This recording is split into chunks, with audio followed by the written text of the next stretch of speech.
Good afternoon. Sonia Jain, Muskan Lokwani, good afternoon.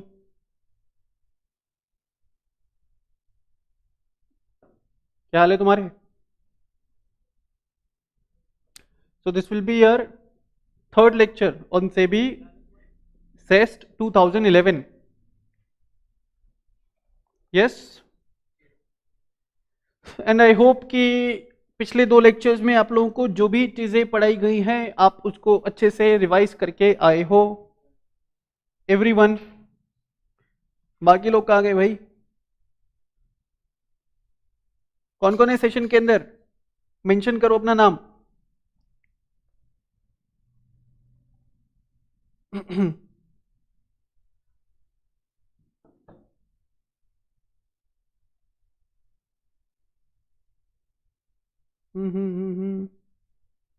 चलो start करते हैं अपन। ध्यान देना। तो लास्ट क्लास में हम लोगों ने रेगुलेशंस पढ़ना स्टार्ट किया था और रेगुलेशंस में हम लोगों ने पढ़ा था रेगुलेशन नंबर 29। रेगुलेशंस में बेटा अपन ने पढ़ा था रेगुलेशन नंबर 29 जो कि बात करता है इनिशियल पब्लिक ऑफर की, है ना। इनिशियल पब्लिक ऑफरिंग्स की बात करता है। और मैंने आपको लास्ट सेशन में बताया था कि रेगुलेशन नंबर 29 में, रेगुलेशन नंबर 29 में by giving disclosures acquirer either individually or with the help of any PSC can reach up to the level of can reach up to the level of 24.99 percentage of shareholding. They can reach up to the level of 24.99 percentage of shareholding in the target company. ऐसा ही पढ़ा था अपन ने। और फिर बच्चों तुम लोग को मैंने ये भी कहा था कि रेगुलेशन नंबर 29 से निकलना है तो रेगुलेशन नंबर 3 में आ जाओगे। रेगुलेशन नंबर 29 से निकलना है तो रेगुलेशन नंबर 3 में आ जाओगे। ठीक है, तो डू वन थिंग, मैं पहले आपके लिए रेगुलेशन नंबर 3 ड्रॉ कर देता हूं, आप भी मेरे साथ रेगुलेशन नंबर 3 एक बार ड्रॉ कर लेंगे and then we will discuss the regulation number 3, then we will be discussing the regulation number 3। ठीक है, ध्यान दो। ऐसा कैसा ड्रॉ कर लेना। Regulation number 3 basically covers to aspect, 3.1 and 3.2। 3.1 deals with mandatory open offer and 3.2 deals with creeping acquisition।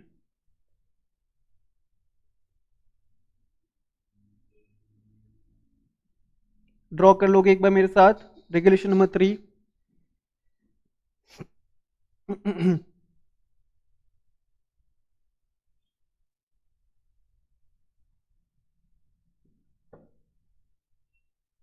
देखिए,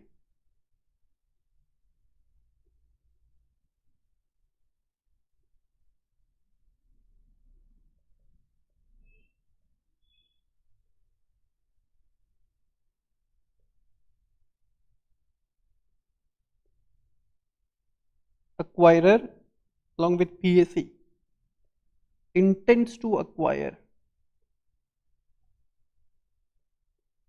25%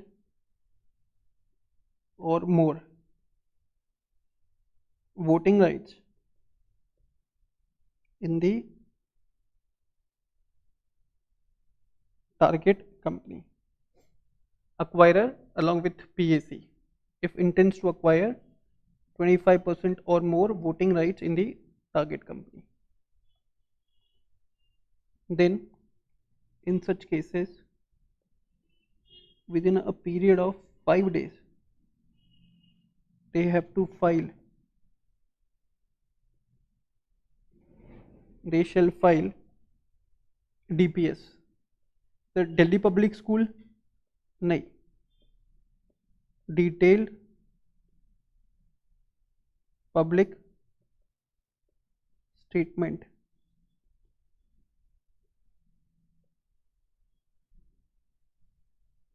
for acquiring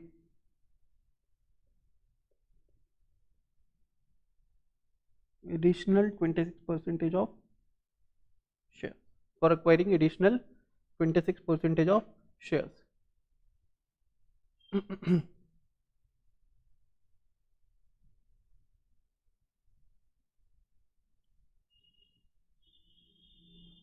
As well as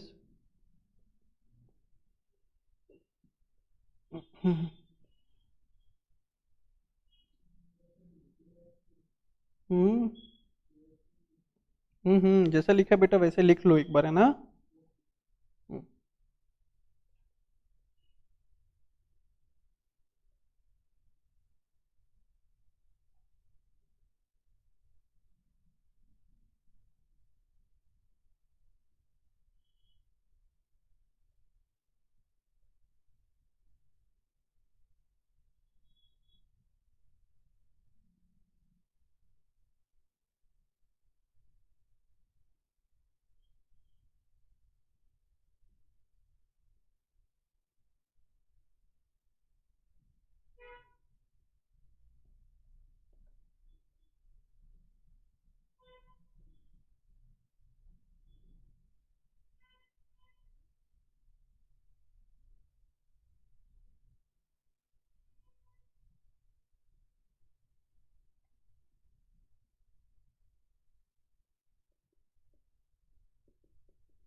yes, copy this,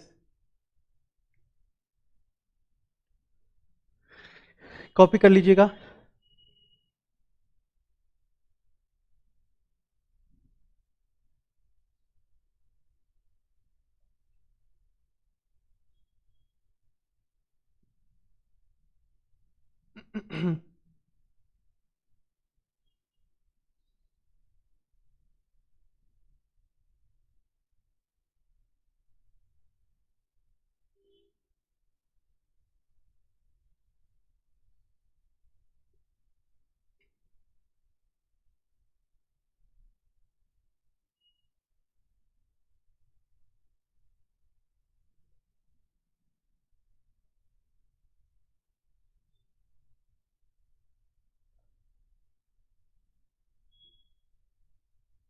copied,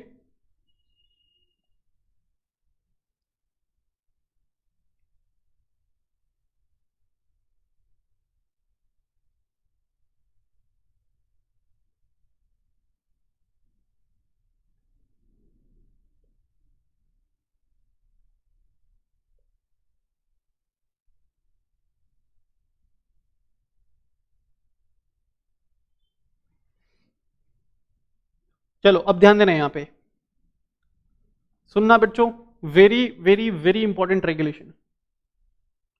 take over code में सबसे इंपॉर्टेंट रेगुलेशन है आपको regulation number 3, ठीक है, ध्यान दो।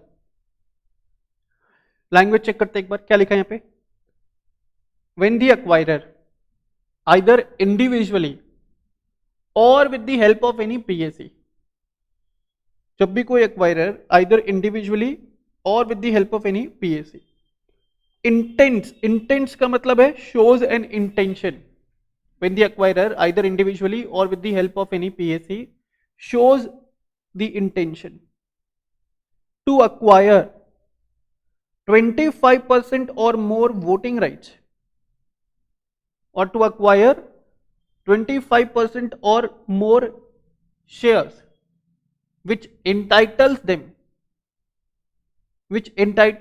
25% or more voting rights। बात समझ में आ रही है क्या?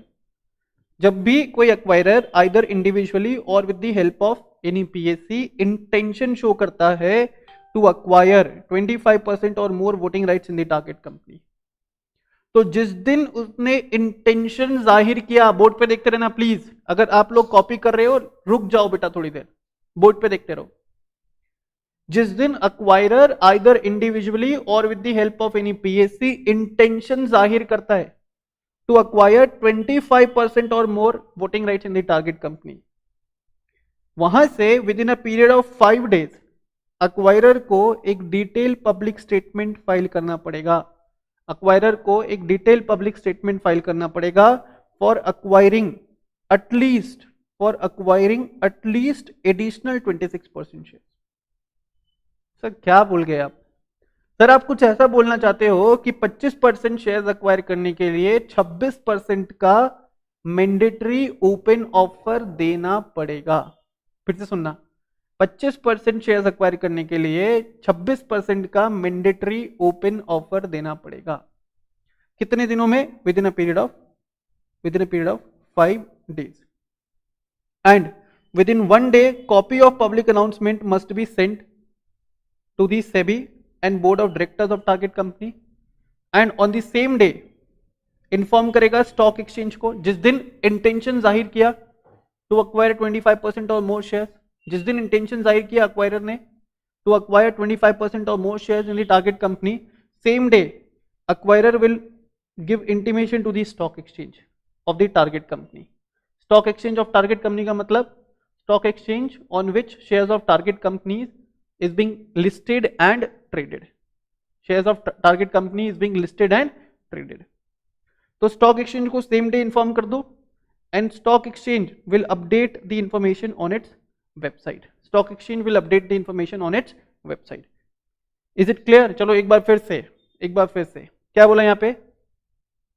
when an acquirer either individually or with the help of any PSC shows an intention या intends to acquire 25% or more shares or voting rights in the target company, then within a period of 5 days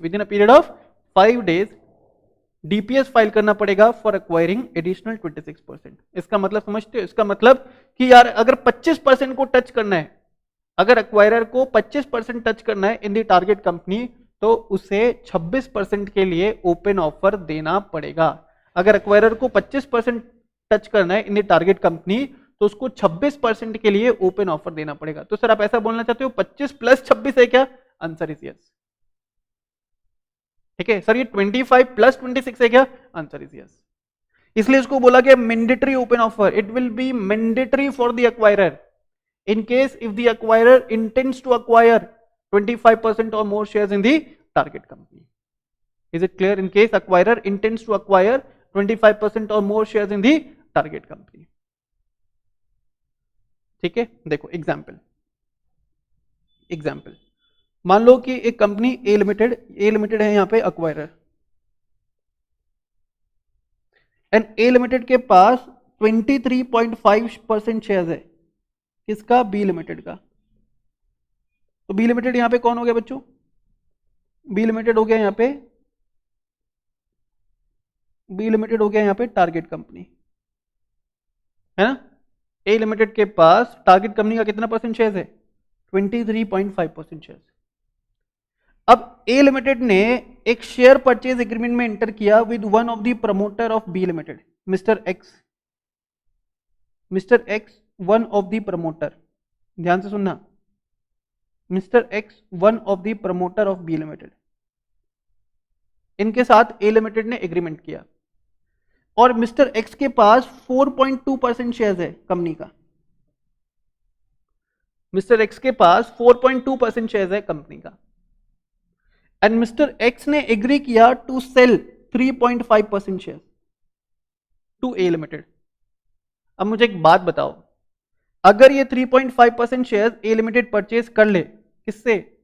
mister x से, तो total share holding कितना हो जाने वाला है ए का? तो ए का टोटल शेयर होल्डिंग कितना हो जाने वाला है? 23.5 तो पहले से था, और 3.5 और अगर ले लिया तो it will go up to 27%। It will go up to 27%. Yes or no? So in this case, what will happen? In this case, what will happen? Shareholding of acquirer is exceeding 25%. In this case, what will happen? Shareholding of acquirer is exceeding 25%. बात समझ में आ रही है क्या? तो जैसे ही ए limited ने promoter के साथ एग्रीमेंट में एंटर किया, जिस दिन एग्रीमेंट में एंटर किया उस दिन अक्वायरर ने अपना इंटेंशन बता दिया that they intends to acquire 25% or more shares in the target company. बात समझ में आ रहा है क्या? बात समझ में आ रहा है? अब ये 3.5% शेयर्स एक्स्ट्रा खरीदने के लिए अक्वायरर को कम से कम क्या करना पड़ेगा? 26% के लिए ओपन ऑफर देना पड़ेगा. 26% के लिए ओपन ऑफर देना पड़ेगा. बात समझ में आ रहा है क्या? ये 3.5% खरीदने के लिए क्या करना पड़ेगा? 26% का मैंडेटरी ओपन ऑफर देना पड़ेगा. ठीक है, 26% का मैंडेटरी ओपन ऑफर देना पड़ेगा. Is it clear? Is it clear? एक सेकेंड रुकना.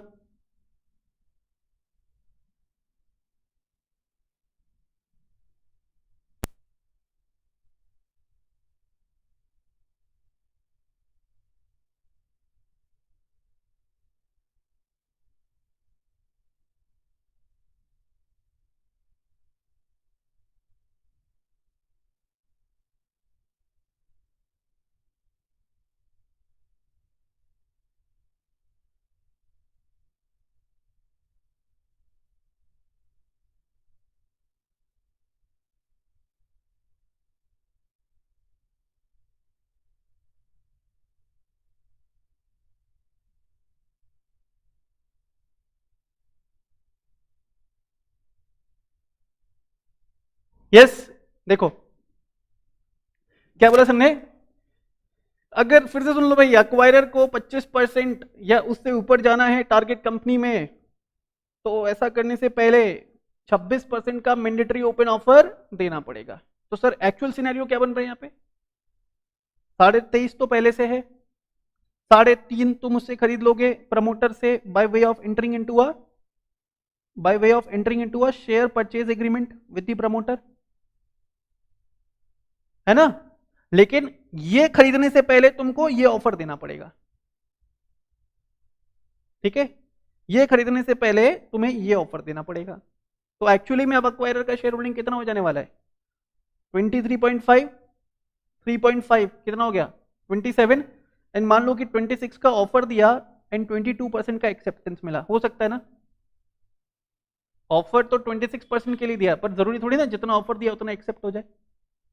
यस और नो? जितना ऑफर दिया उतना एक्सेप्ट हो जाए ऐसा जरूरी है क्या? Answer is no. ऑफर दिया 26% के लिए, एक्सेप्ट कितना हुआ? 22%. एक्सेप्ट कितना हुआ? 22%. तो अब टोटल शेयर होल्डिंग कितना होने वाला है? 27 plus 22, it will become 49%. It will become 49%.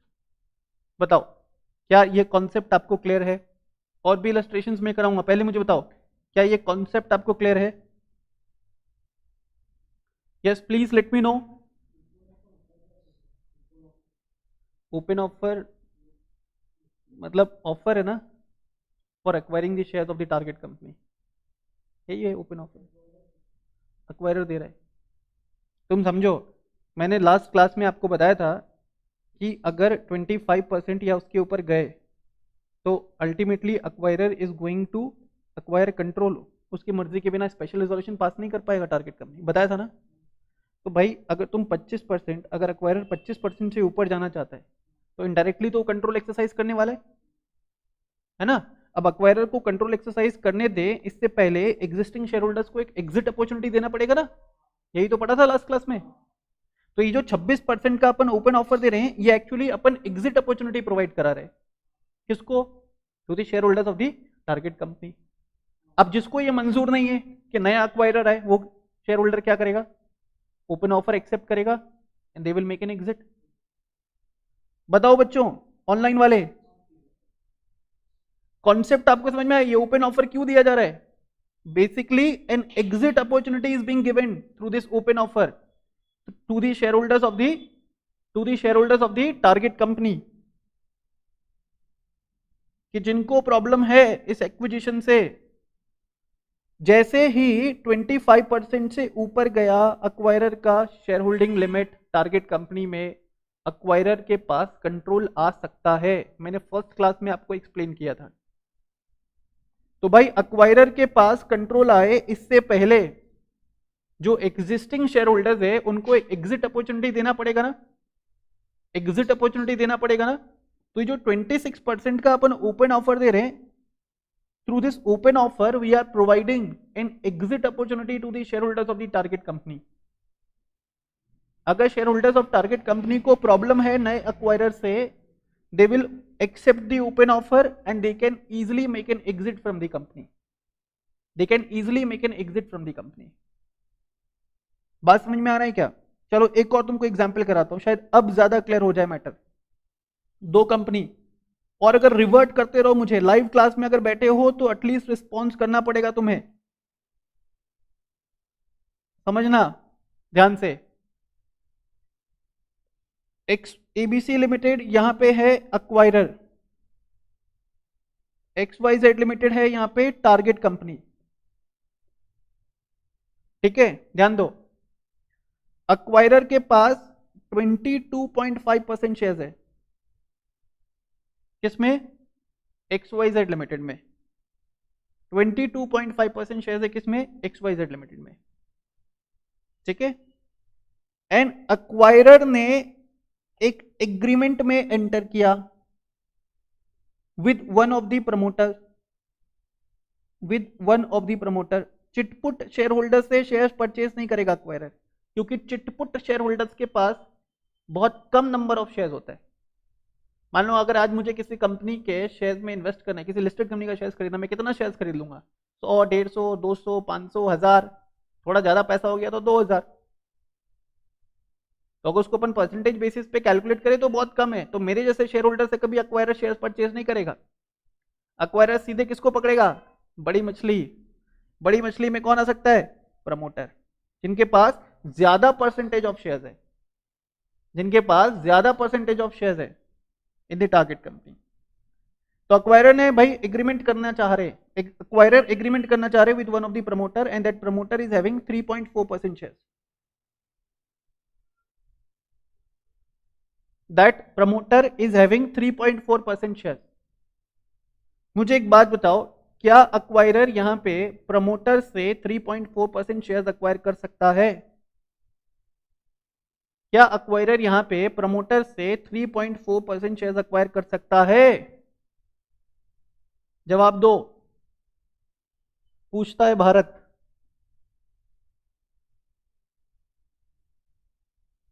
क्या अक्वायरर इस केस में प्रमोटर से 3.4% शेयर अक्वायर कर सकता है? Bye way of a share purchase agreement, bye way of a share purchase agreement.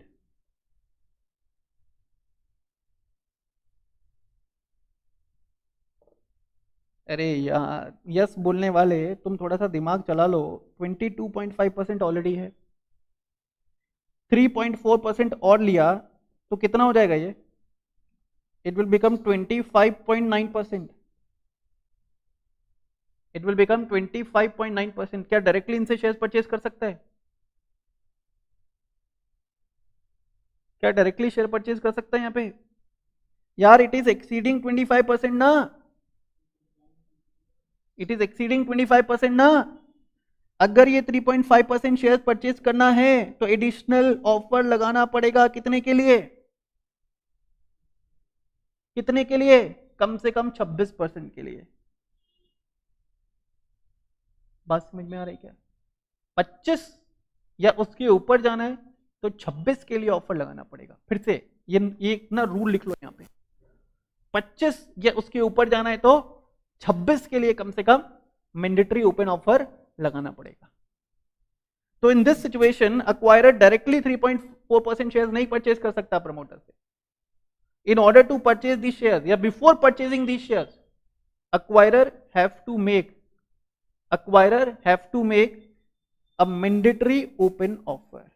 Acquirer have to make a mandatory open offer under regulation number 3(1). Under regulation number 3(1). अब क्या scenario बन रहा है समझो। 22.5% पहले था, प्रमोटर से खरीदने के लिए क्या कितने परसेंट शेयर अग्री किया? 3.4%। तो समझो जिस दिन प्रमोटर के साथ एग्रीमेंट में एंटर किया ना, जिस दिन प्रमोटर के साथ एग्रीमेंट में एंटर किया उस दिन एक्वायरर ने अपना इंटेंशन बता दिया।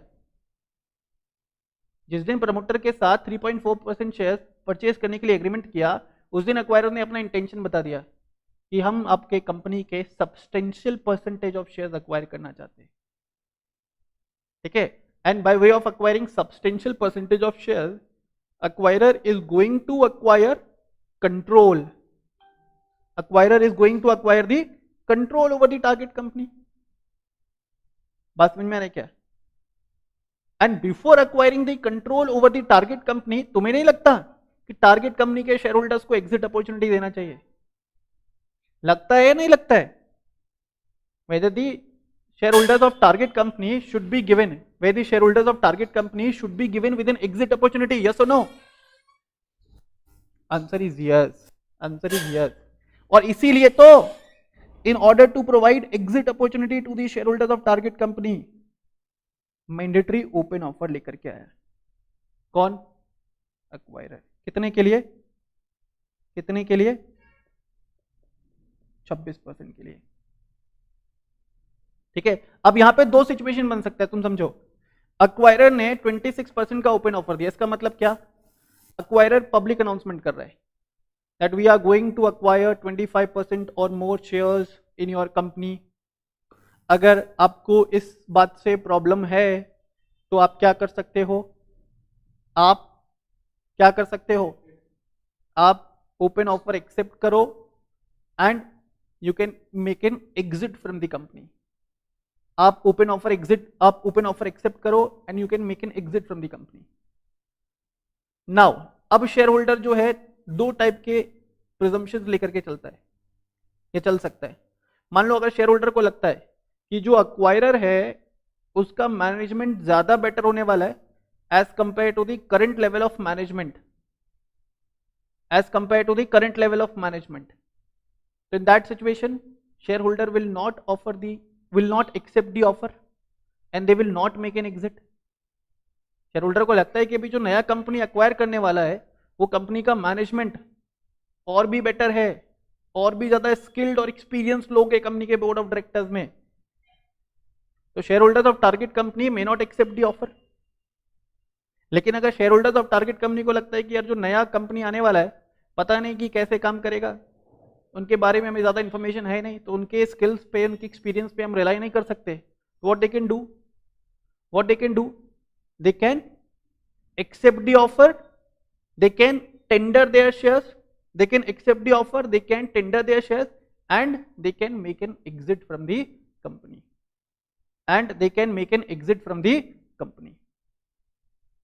बात समझ में आ रहा है क्या? बात समझ में आ रहा है? तो देखो मान लो 26 का ऑफर दिया एंड 26% का एक्सेप्टेंस मिल गया, 26% का ऑफर दिया एंड 26% का एक्सेप्टेंस मिल गया, तो टोटल शेयर होल्डिंग कितना हो गया? 22.5% पहले था, ऑफर दिया था 26 का, एक्सेप्टेंस कितना मिल गया? 26 का, 26 और एक्वायर कर लेंगे, प्लस प्रमोटर से भी तो एक्वायर करने के लिए एग्रीमेंट किया था 3.4%। टोटल शेयर होल्डिंग कितना हो गया भाई? टोटल शेयर होल्डिंग कितना हो गया भाई? बोलो, टोटल शेयर होल्डिंग 51.9 हो रहा है क्या? 51.9 हो रहा है क्या? 51.9, यस और नो? Yes sir. तो इन दिस मैनर एक्वायरर के पास आ गया ना कंट्रोल, एक्वायरर के पास कंट्रोल आ गया ओवर द टारगेट कंपनी। बताओ क्या ये कॉन्सेप्ट क्लियर है? क्या ये कॉन्सेप्ट क्लियर है? इज इट क्लियर ऑनलाइन वालों?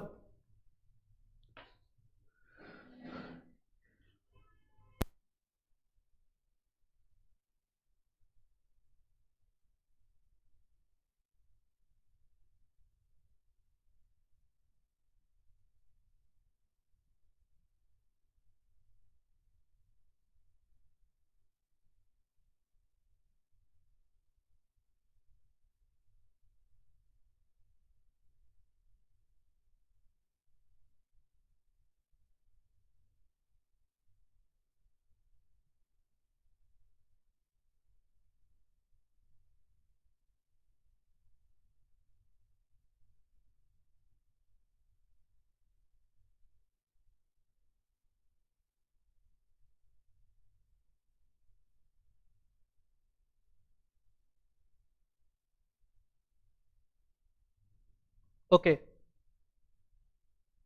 क्लियर है? अपन ओपन ऑफर क्यों लगा रहे? In order to give an exit opportunity to the share holders of the target company. ठीक है, that is why an exit opportunity is to be given under regulation number 3(1). That is why an exit opportunity is to be given under regulation number 3(1). कुछ और cases करवा दो sir. करवाता हूं, पहले आप इसको कॉपी कर लो. यहाँ पे मैंने 2 एग्जांपल्स आपको कोट किए, पहले इन दोनों एग्जांपल्स को आप कॉपी कर लो, फिर और भी केसेस करवाऊंगा. ठीक है, पहले आप प्लीज इसको कॉपी कर लीजिए.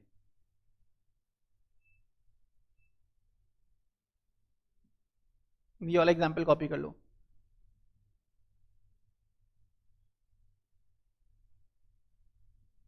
और दिस वन.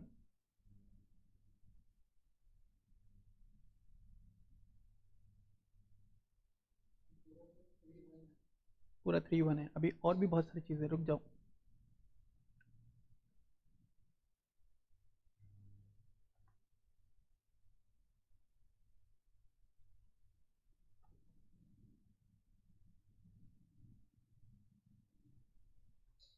डन. देखो अब एक और सिचुएशन ले लेता हूं मैं. सर एक कंपनी है ए लिमिटेड, बहुत पैसा है सर ए लिमिटेड के पास. बी लिमिटेड के डायरेक्टली 30% शेयर्स अक्वायर करना चाहती है. कर सकती है क्या? एक कंपनी ए लिमिटेड बी लिमिटेड के डायरेक्टली 30% शेयर्स अक्वायर करना चाहती है. Can they do so? Can they do so? अरे बोलो ना सर. 30% अक्वायर करने के लिए 26% का मैंडेटरी ओपन ऑफर देना पड़ेगा. समझ रहे हो? 26 का मैंडेटरी ओपन ऑफर देना पड़ेगा, क्योंकि अभी तो पड़ा 3(1) में. If the acquirer wants to acquire 25% or more shares in the target company, then the acquirer is required to file detailed public statement within a period of कितने दिन? 5 days for acquiring additional at least 26% of shares. तो 30 के लिए 26 का mandatory open offer देना पड़ेगा. बात समझ में आ रहा है क्या? तो देखो टोटल शेयर होल्डिंग कितना होने वाला है? 30% यहाँ आ जाएगा, और मान लो कि 26 का ऑफर दिया और 26 का एक्सेप्टेंस भी मिल गया, 26 और आ गया, तो टोटल शेयर होल्डिंग कितना हो गया? 56%. समझ में आ रहा है क्या? 30 खरीदना है तो 26 का ऑफर देना पड़ेगा.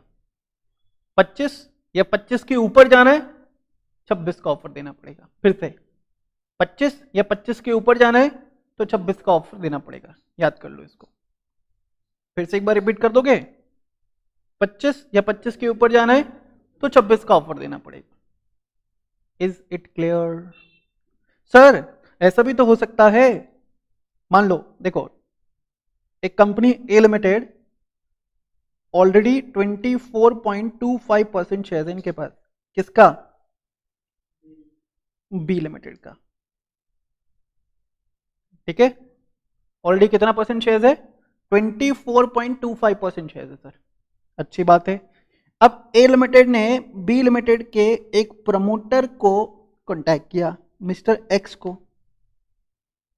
ठीक है, एंड मिस्टर एक्स के साथ शेयर परचेज एग्रीमेंट में एंटर किया. Share purchase agreement.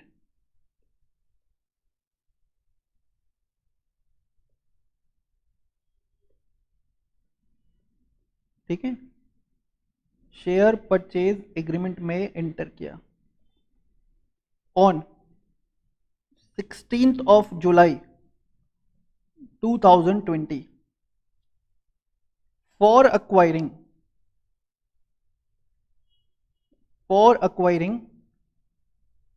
3.5% shares of B Limited. For acquiring 3.5% shares of B Limited. मुझे एक बात बताओ, क्या A Limited ऐसा कर सकता है? क्या A Limited 3.5% शेयर्स अक्वायर कर सकता है फ्रॉम दी प्रमोटर? यस और no? Answer is answer is sir acquire तो कर सकता है, लेकिन अक्वायर करने से पहले एक मैंडेटरी ओपन ऑफर लगाना पड़ेगा। समझ रहे हो? अक्वायर करने से पहले एक मैंडेटरी ओपन ऑफर लगाना पड़ेगा। क्यों? Because by way of this acquisition their entitlement in the target company is going to exceed 25%। बात समझ में आ रही है क्या? ये 3.5% शेयर अक्वायर करने के लिए एडिशनल 26% शेयर्स का ओपन ऑफर देना पड़ेगा। बात समझ में आ रही है क्या? Is it clear? यहां तक चीजें क्लियर है सबको? यहां तक चीजें क्लियर है?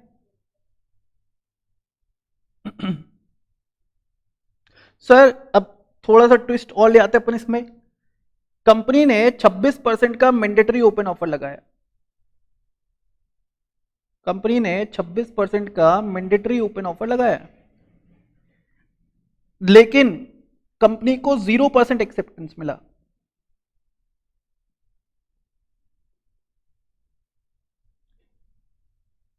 कंपनी को 0% एक्सेप्टेंस मिला। सर ऐसा कब होगा? When it could be possible?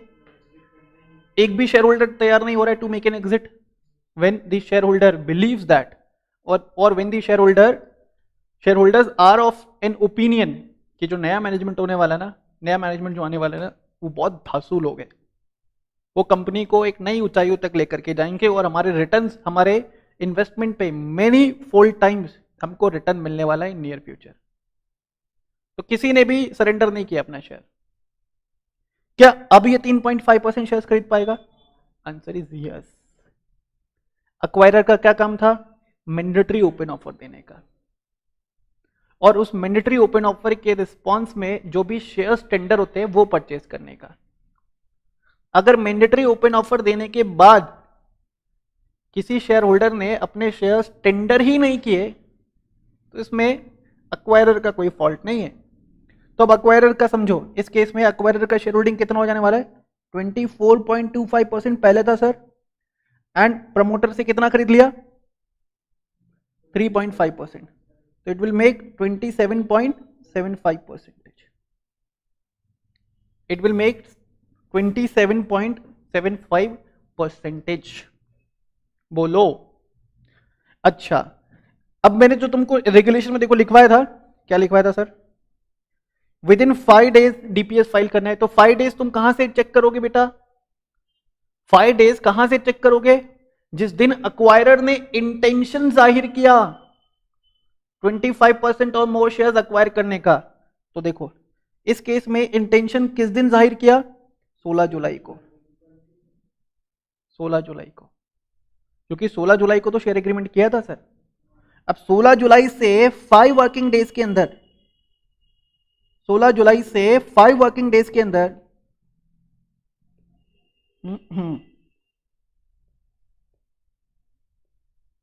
5 working days के अंदर DPS is to be filed. DPS is to be filed. Is it clear सभी बच्चों को? ये एग्जाम्पल लास्ट वाला प्लीज कॉपी कर लेना।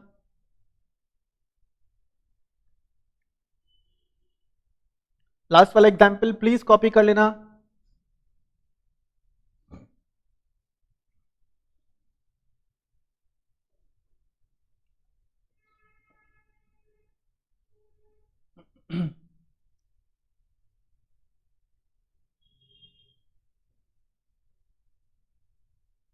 ठीक है, चलो सर। सर एक और क्वेश्चन आता है। क्या क्वेश्चन है? देखो सर, अक्वायरर ने 26% का ऑफर दिया, लेकिन 30% का एक्सेप्टेंस मिला। ऐसा भी तो हो सकता है सर। अक्वायरर ने ऑफर 26% के लिए दिया, बट एक्सेप्टेंस मिला 30% का। ऐसा कब होगा? When it would be possible?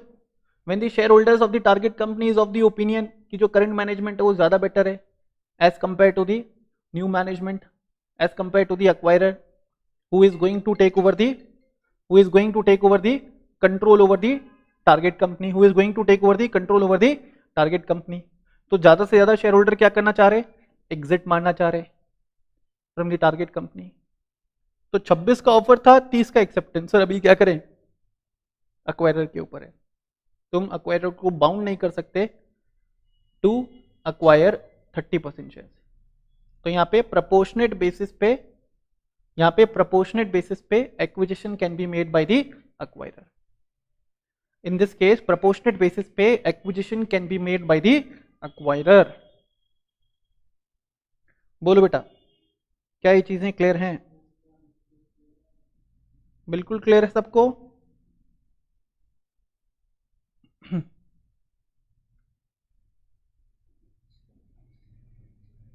Done?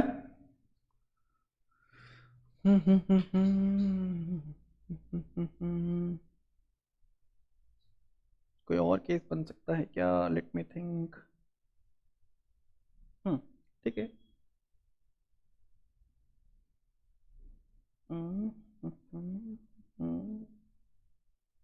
चलो, तो ये था आपका रेगुलेशन नंबर 3.1। ये था आपका रेगुलेशन नंबर 3.1। तो 29 में अटके या 29 से निकले तो 3.1 में अटके। अब 3.1 से निकलोगे ना तो 3.2 में अटकोगे। ठीक है बच्चों? 29 से निकले, 3.1 में अटके। 3.1 से निकलोगे तो कहां फंसोगे जाकर के? 3.2 में फंसोगे। अब समझना 3.2 क्या है, आराम से समझना पहले, है ना। 3.2 बात करता है क्रीपिंग एक्विजिशन की। पहले मैं आपको समझा देता हूं, then I will make you write down.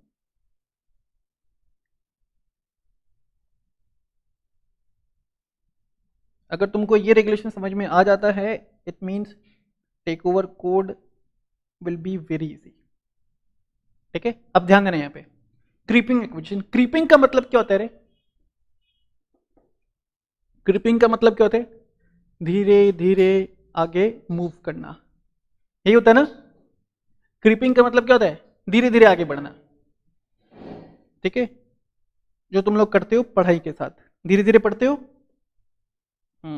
देखो यहां बोला गया कि if the acquirer has already made a mandatory open offer, if the acquirer has already made a mandatory open offer। ठीक है, और मैंडेटरी ओपन ऑफर कहां पे देना पड़ता था? 3.1 में। ठीक है, इसका मतलब कि अक्वायरर का जो शेयर होल्डिंग है ना, वो ऑलरेडी 25% को एक्सीड कर चुका है।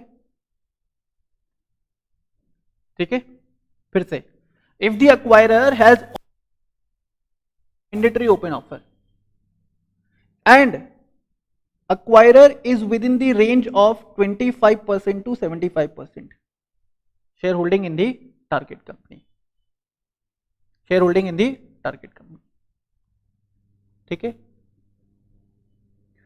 क्योंकि किसी भी कंपनी में मिनिमम 25% का मिनिमम पब्लिक शेयर होल्डिंग होना चाहिए, ये तो जानते हो तुम लोग।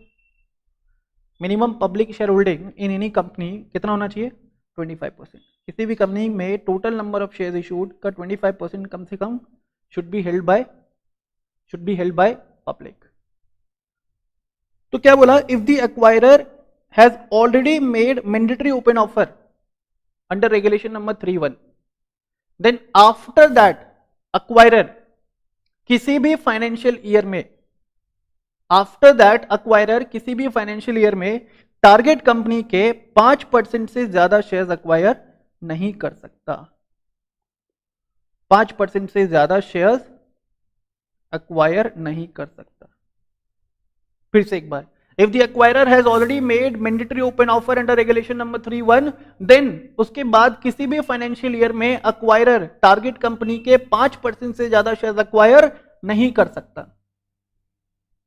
ठीक है, फिर भी करना हो तो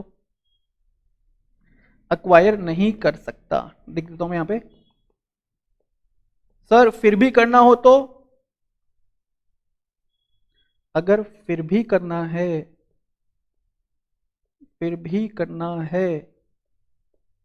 then again mandatory open offer is to be given, then again mandatory open offer is to be given. बात समझ में आ रहा है क्या? Mandatory open offer is to be given subject to the level of, या subject to the delisting zone या delisting level. Delisting level चल जाता है 75% पे, मतलब अगर 75% से ज़्यादा शेयर्स अक्वायर कर लिए टारगेट कंपनी के, तो टारगेट कंपनी के शेयर्स डीलिस्टिंग जोन में चले जाते, टारगेट कंपनी के शेयर्स डीलिस्टिंग जोन में चले जाते। बात समझ में आ रही है क्या?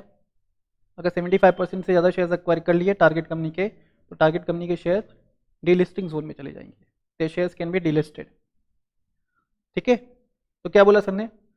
If the acquirer has already made mandatory open offer under regulation number 31, then after that in any financial year acquirer same target company के 5% से ज़्यादा शेयर्स एक्वायर नहीं कर सकता है। और अगर करना है तो फिर से मैंडेटरी ओपन ऑफर लगाना पड़ेगा।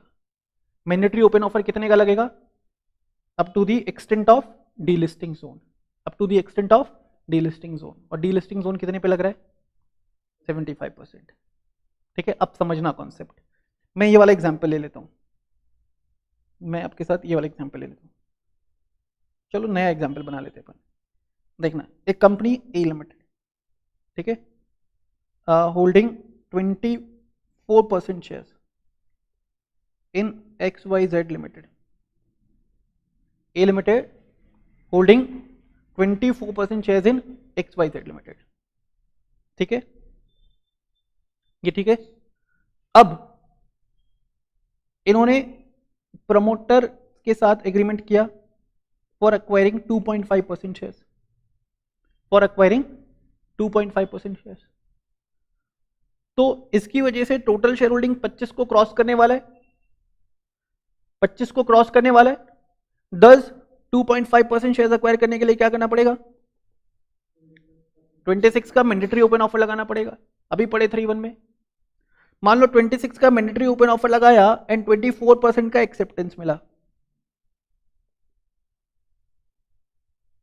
24% का एक्सेप्टेंस मिला, तो टोटल शेयर होल्डिंग एक्वायरर का कितना हो गया XYZ लिमिटेड में? 26 plus 24 plus 2.5, it will be 52.5%। It will be 52.5%। ठीक है, ये था 3-1। बोला एक बार ऐसा कर लिया ना, एक बार ऐसा कर लिया ना, आफ्टर दैट इसके बाद आप टारगेट कंपनी के 5% से ज्यादा शेयर्स किसी भी फाइनेंशियल ईयर में अक्वायर नहीं कर सकते, और फिर भी करना हो तो मैंडेटरी ओपन ऑफर देना पड़ेगा subject to the level of delisting zone. तो समझना, जिस साल ये शेयर्स अक्वायर किया था उसके नेक्स्ट ईयर में acquirer has again acquired 4% shares, acquirer has again acquired 4% shares. ठीक है, ये हो गया फर्स्ट फाइनेंशियल ईयर में।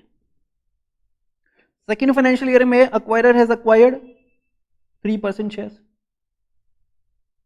एंड थर्ड फाइनेंशियल ईयर में एक्वायरर जो है 7% शेयर्स अक्वायर करना चाहता है। थर्ड फाइनेंशियल ईयर में एक्वायरर 7% शेयर्स अक्वायर करना चाहता है। क्या एक्वायरर ऐसा कर पाएगा? Answer is no. ऐसा करना है तो मैंडेटरी ओपन ऑफर देना पड़ेगा। अब तुम समझना, अभी तक एक्वायरर का कितना शेयर होल्डिंग हो गया?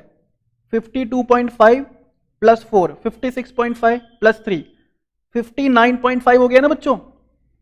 अभी तक का शेयर होल्डिंग कितना हो गया? 59.5 हो गया, प्लस प्रमोटर के साथ एग्रीमेंट कितने के लिए कर लिया? 7% के लिए कर लिया। प्रमोटर के साथ एग्रीमेंट कितने के लिए कर लिया? 7% के लिए कर लिया, विच इज एक्सीडिंग 5%। लेकिन ये 7% एक्वायर करने के लिए क्या करना पड़ेगा? मैंडेटरी ओपन ऑफर लगाना पड़ेगा। तो तुम समझना, यहां पे मैंडेटरी ओपन ऑफर कितने का लगेगा? नॉर्मली मैंडेटरी ओपन ऑफर 26% का लगता है, लेकिन अगर यहां पे तुमने 26% का मैंडेटरी ओपन ऑफर दिया तो it will cross the delisting level. बात समझ में आ रहा है क्या? अगर मैंडेटरी ओपन ऑफर तुमने यहां पे 26% का लगाया तो it will cross the delisting zone, जो कि कितना था अभी 75%। अगर 26 का आपने मैंडेटरी ओपन ऑफर यहां पे लगा दिया तो 75 को क्रॉस कर जाएगा, यस और नो? तो 59.5 प्लस 7 इट विल बी 66 हो गया 0.5। अब बचा कितना? 75 में से 66.5 हटा दो, कितना बचेगा? 8.5। 8.5 तो यहां पे मैंडेटरी ओपन ऑफर जाएगा कितने के लिए? 8.5% के लिए। बात समझ में आ गया? Is it clear? 59.5 ऑलरेडी था और किसी भी हालात में 75 को एक्सीड नहीं कर सकते। थर्ड फाइनेंशियल ईयर में अक्वायरर 7% शेयर अक्वायर करना चाहता है, जिसकी वजह से उसका शेयर होल्डिंग कितना हो जाएगा? 66.5। ठीक है, लेकिन ये 7 करने के लिए क्या करना पड़ेगा? मैंडेटरी ओपन ऑफर देना पड़ेगा। जनरली मैंडेटरी ओपन ऑफर कितने परसेंट के लिए देना पड़ता है? 26% के लिए देना पड़ता है। लेकिन क्या यहां पे 26% के लिए दे सकते हैं? Answer is no. क्यों? It will exceed the delisting level. ठीक है, तो जितना तुम्हारे पास ऑलरेडी आ गया है ना, उसको 75 में से माइनस कर दो, तो 66.5 तुम्हारे पास ऑलरेडी आ गया है। मैक्सिमम 75% तक तुम अक्वायर कर सकते हो। बचा कितना? 8.5। तो मैंडेटरी ओपन ऑफर यहाँ पे कितने के लिए जाएगा? 8.5% के लिए। आई होप ये क्लियर है सबको। बताओ कमेंट बॉक्स में कमेंट करके बताओ क्या चीजें क्लियर हैं।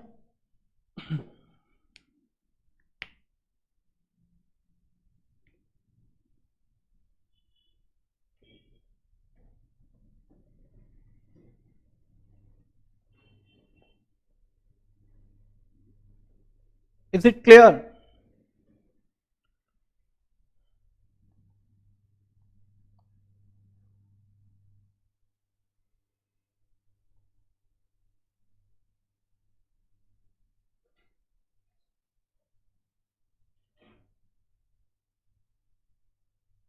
यस।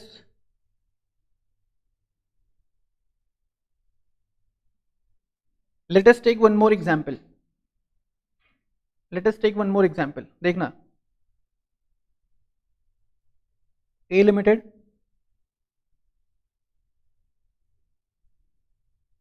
और बी लिमिटेड, मैं दोनों को कनेक्ट करके बताऊंगा, 3.1 को भी और 3.2 को भी। A limited is holding 23% shares in B, already holding 23% shares in B. Board पे देखना प्लीज। एंड बी लिमिटेड के एक प्रमोटर के साथ एग्रीमेंट किया for acquiring 4.5% shares. Then in this case, in order to acquire, in this case in order to acquire 4.5% of shares, in order to acquire 4.5% of shares, A limited को क्या करना पड़ेगा? Detail public statement देना पड़ेगा, open offer देना पड़ेगा for acquiring additional 26% of shares. मान लो कि यहां पे ओपन ऑफर दिया 26% का और एक्सेप्टेंस मिला 22% का। ओपन ऑफर दिया 26% का एंड एक्सेप्टेंस मिला 22% का। ठीक है, तो भाई अब टोटल शेयर होल्डिंग कितना हो गया? 23 प्लस 22 प्लस 4.5 कितना हो गया बच्चों? 59.5% शेयर्स हो गया। 3.1 की कहानी यहां पे खत्म।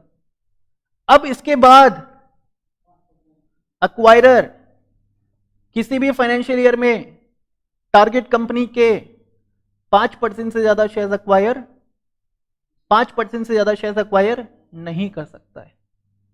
करना चाहे तो मैंडेटरी ओपन ऑफर देना पड़ेगा up to the extent of delisting zone या डीलिस्टिंग लेवल।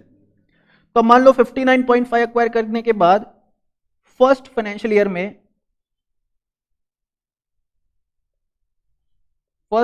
ईयर में acquirer has acquired 3% shares. Total share holding कितना? 62.5 हो गया। सेकेंड फाइनेंशियल ईयर में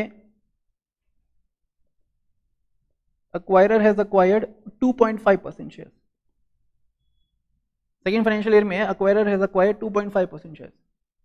And third financial year आते आते acquirer 6% shares acquire करने के लिए जा रहा है, 6% shares acquire करने के लिए जा रहा है। लेकिन ये 6 acquire करने के लिए क्या करना पड़ेगा? 6 acquire करने के लिए क्या करना पड़ेगा बताओ?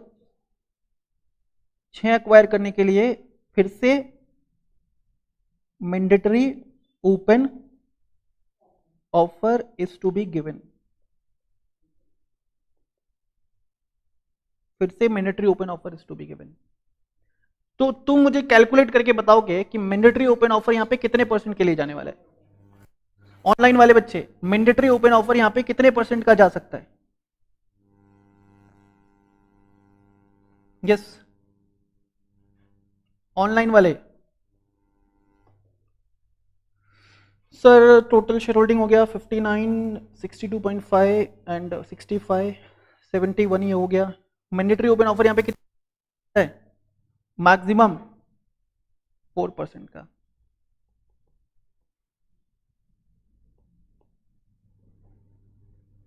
Is it clear?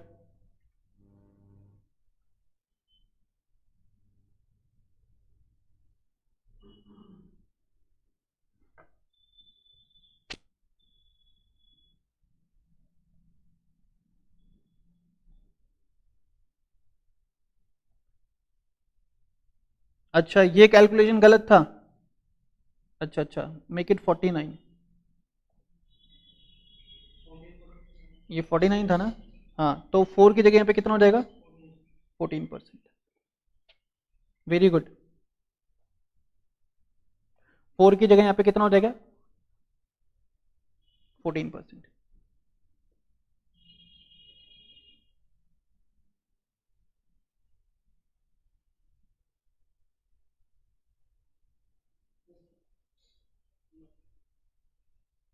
Done with this? चलो आओ, अब मैं आपको लिखवा देता हूं, ये लिख लोगे?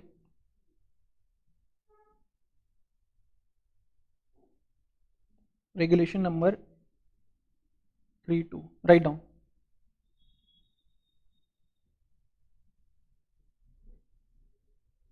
Write down, if any acquirer holds 25% or more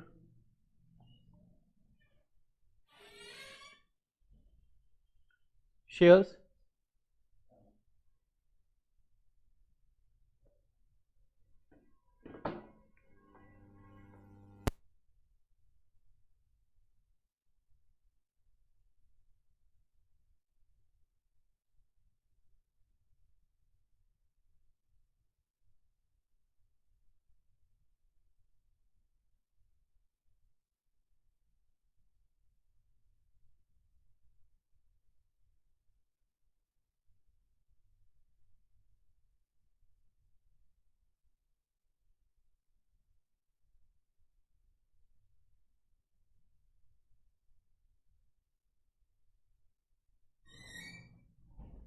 more shares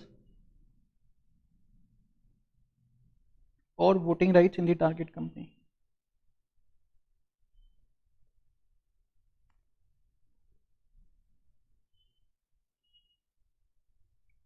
and has filed DPS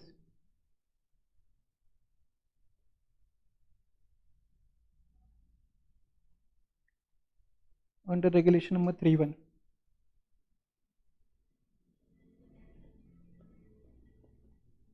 for acquiring additional 26% of these shares.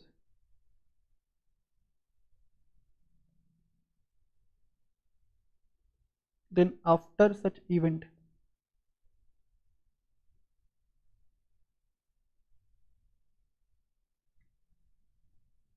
the acquirer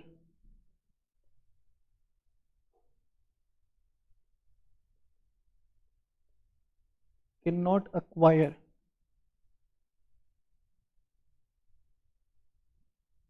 more than 5% shares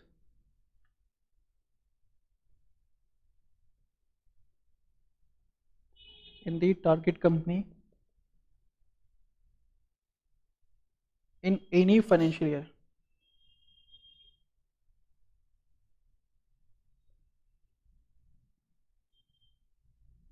And if the acquirer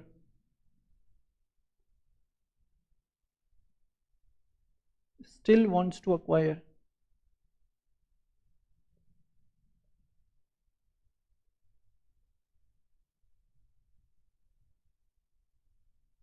more than 5% shares,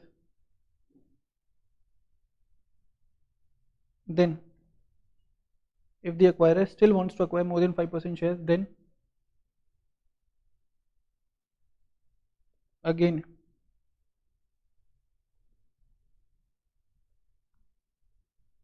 public announcement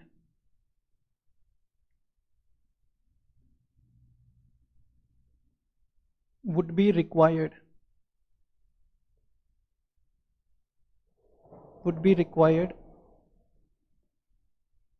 to be given.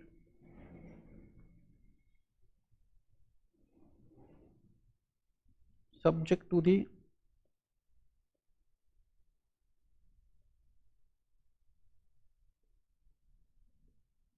delisting level.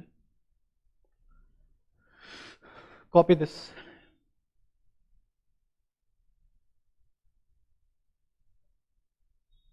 Copy करोगे?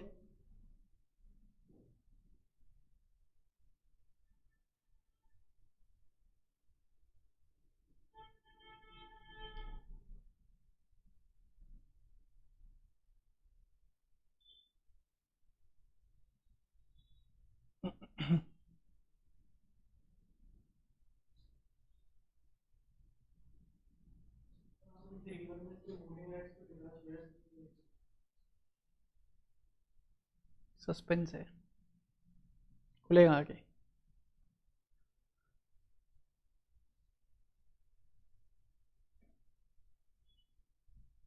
Done.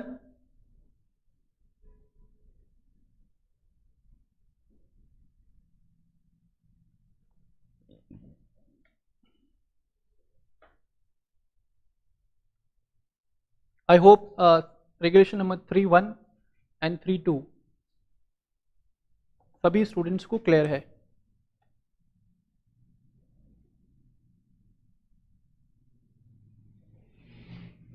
सबको clear है ना?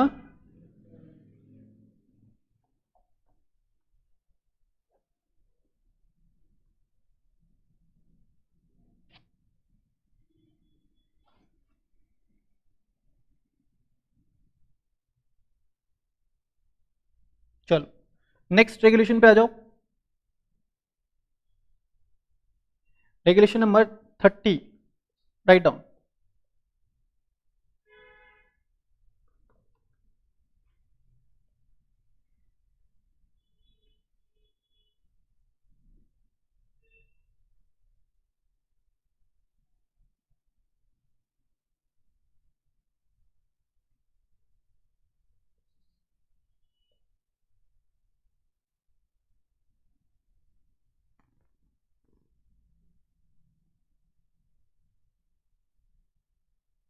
Regulation number 30.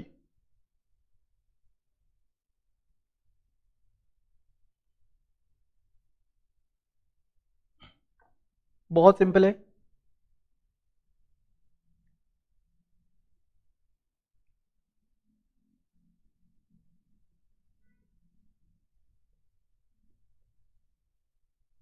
बात करता है continual disclosures की. देखना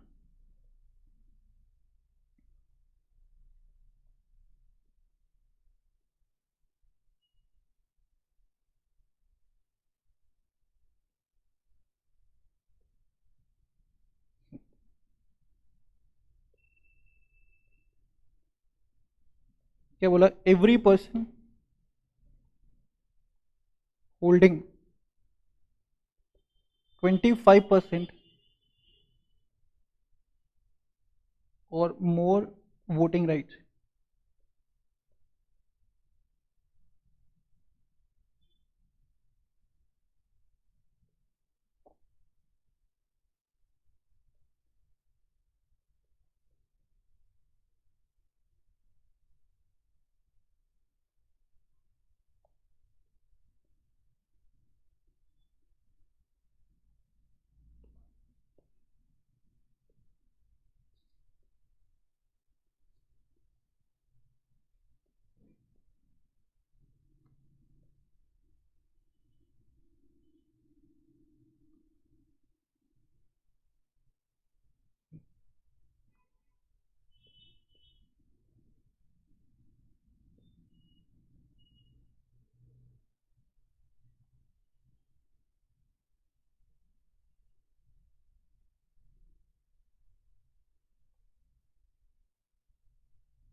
draw this.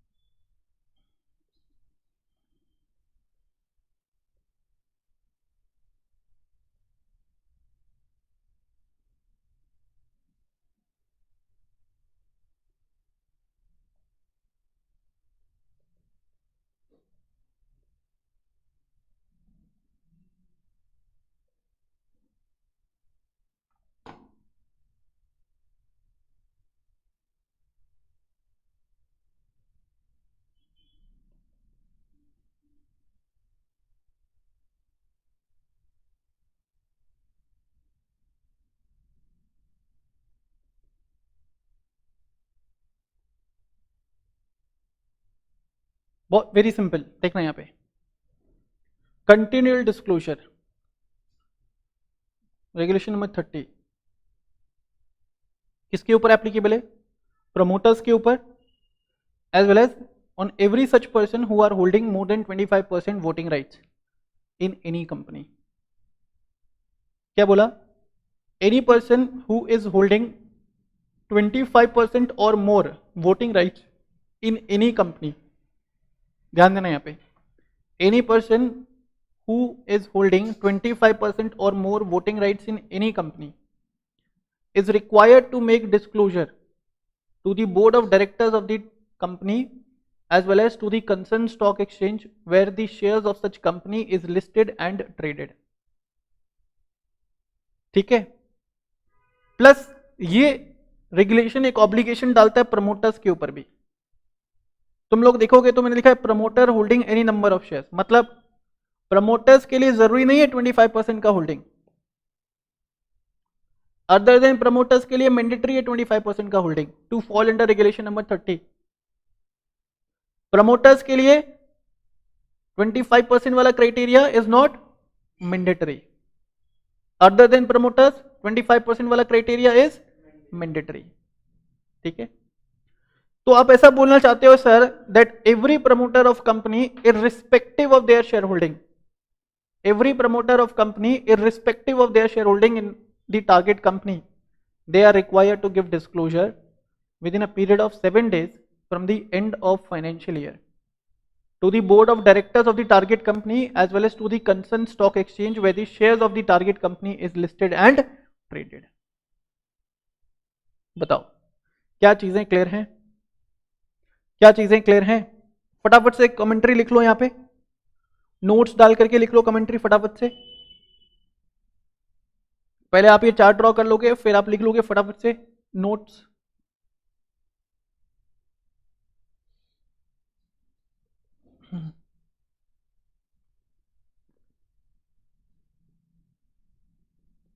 देखिए लिखिए फटाफट से, every person who either individually every person who either individually or through PAC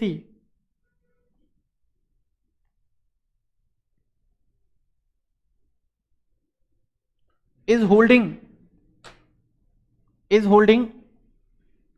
25% or more shares,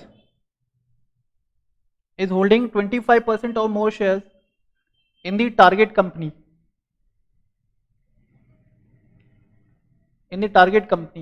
or in any company,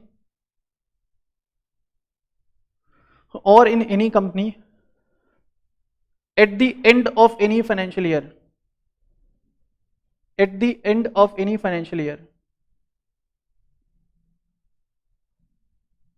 then they are required to make disclosure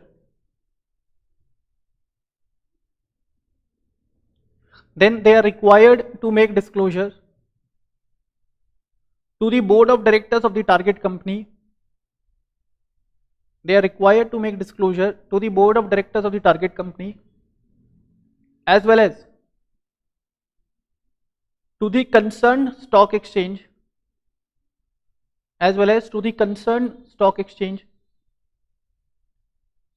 where the shares of target company are listed and traded.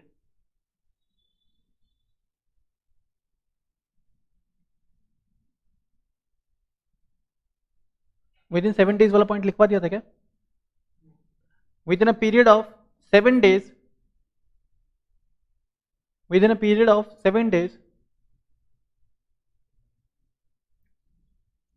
from the end of financial year, within a period of 7 days from the end of financial year,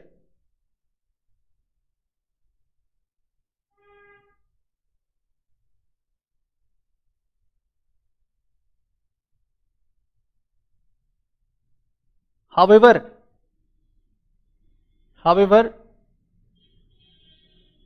promoters of the company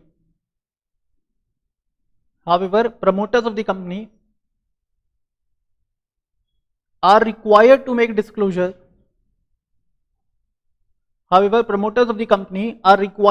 disclosure under this regulation,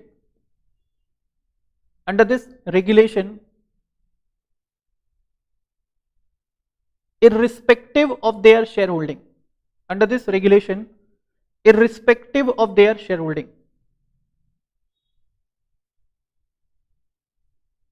in the target company, irrespective of their shareholding in the target company.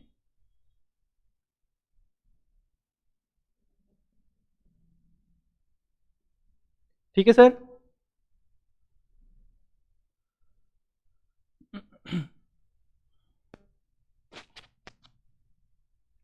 Is it clear? चलो, तो आज का session इतना ही. Rest we will be continuing in our next lecture. Till then, bye bye, take care of yourself.